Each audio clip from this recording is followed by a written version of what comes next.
debates. I don't abet na any delegates gagi work. I don't believe in giving people money, but you are winning this being one of its own. It will not be a trend. Kawuono ne gubede ne kudhi to kata fair morugo kata omena. Kora ngene jowage wadong gi the DG mabro loso to jowage ne kane kech DG koloso to koro il wind it all. Se kinyisa ni pesa di mudongo ofuko 30,000 kende mudongo delegates. Kora an aketo 50,000 kanyo. Koro biuru monda omeya. Koro mano eti bedonde because I know you need 300,000. Kora aduano konya joga loso kage mula. Kel naura kela kaitadoga bet digilos. Who has the pen? Me better eregoya. Who is handling it? Aduaro nange. Jogi better ka leaders gibro ugo. We also the Urudi. We also the Urudi. We are the Urudi. No, what the Urudi? Ogoya's gone.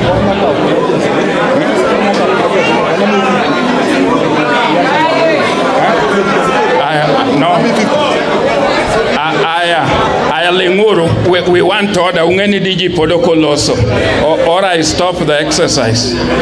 Uwinjo. Koro ojiemo inemitimo gino. So right mine 50 there you are getting right away when I get my phone is charging there. Mine okay. Kore rengo kiwinjo pes. Okay. Rengo kiwinjo pes. Okay. Aya mula chunga neka. Mula's given me 50,000 pesa. Ne adwani pesa gigole ot ka podoka wuok. Then one again. So that is 100,000, 130. Ayakuja kela pesa. Pesa ni gole ot kaka poku wuok. Uwinjo. Pesa na uketa kuja. Ngamosi mugi.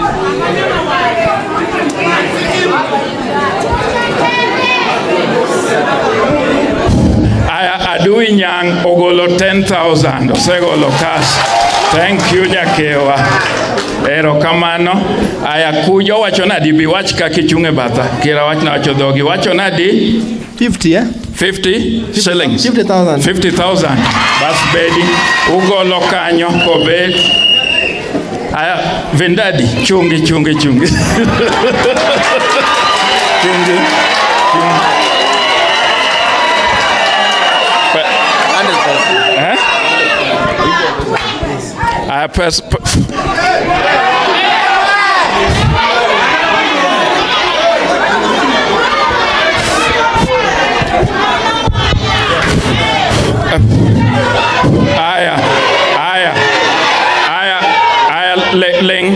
Ungeni DG podokolosa. I need order kind. Don't interfere with the system. Ungeni ene makolosoka to koro governor di winjo gi Jakom Nairobi. Sasa ai wacho nadi 100,000 pesa gigolo nakai.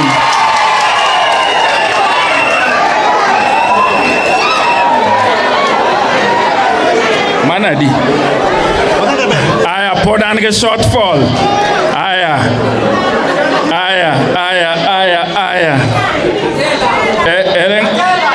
Atela ere, daktari ere. Ere Dr. Atela. Obiro. Anokawe microphone kapo gigolo pesa. Kendo daktari ere. Eric okay and Dr. Atela. Aya kelane.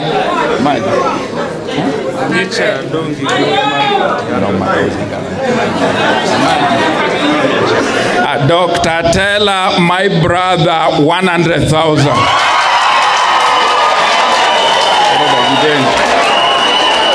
Eric okay.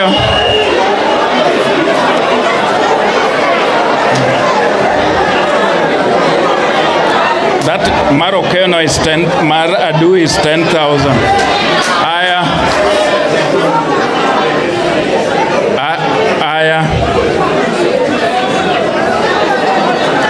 Where is Eric okay?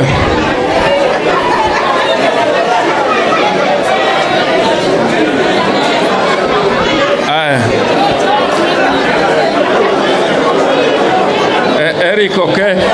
waziri wadiaga beneka, waziri.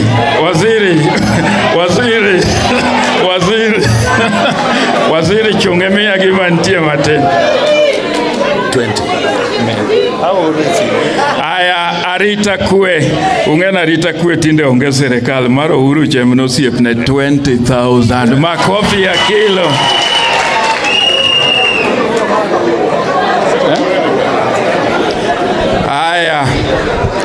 Aya, donge koro ber. ODM adwa nang'eni seudo pesa di. We are at 410. 410.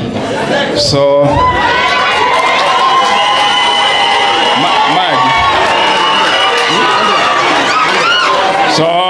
this is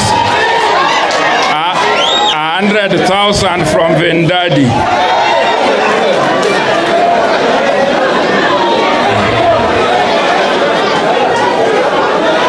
Kange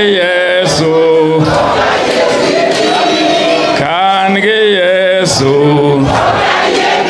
Chalo.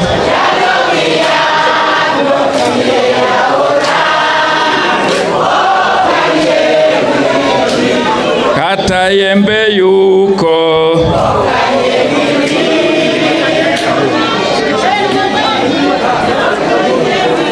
Aya.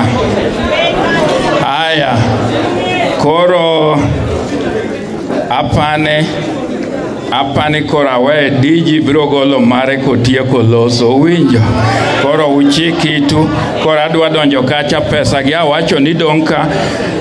And adwaro ni wabed very organized. Delegates man ka kwatieko the exercise. Uwinja.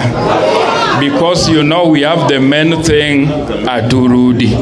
Koro the process maka kubed organized. Tunadwa mani jogi tieko koduka okni kucho chande kodu. Kutieko wiro kosetie. So let me take the pleasure.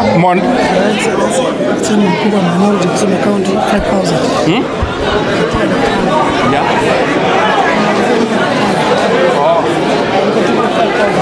Aya, enve uneno wendo wa mobiro kane. Enve okwe nigi mote mober and orwako kabisa 5,000 delegate nekane. Koro adwaro ni with respect wachunguru kwarwako the deputy governor mochung ne governor. Urwako diji gi makofi ya kilo.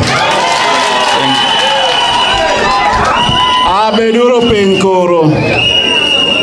Bedura beda pin. Erokamano, Chair, I want you to sit down, please. And I would like for us to be quiet because we are the tail end of a very important meeting.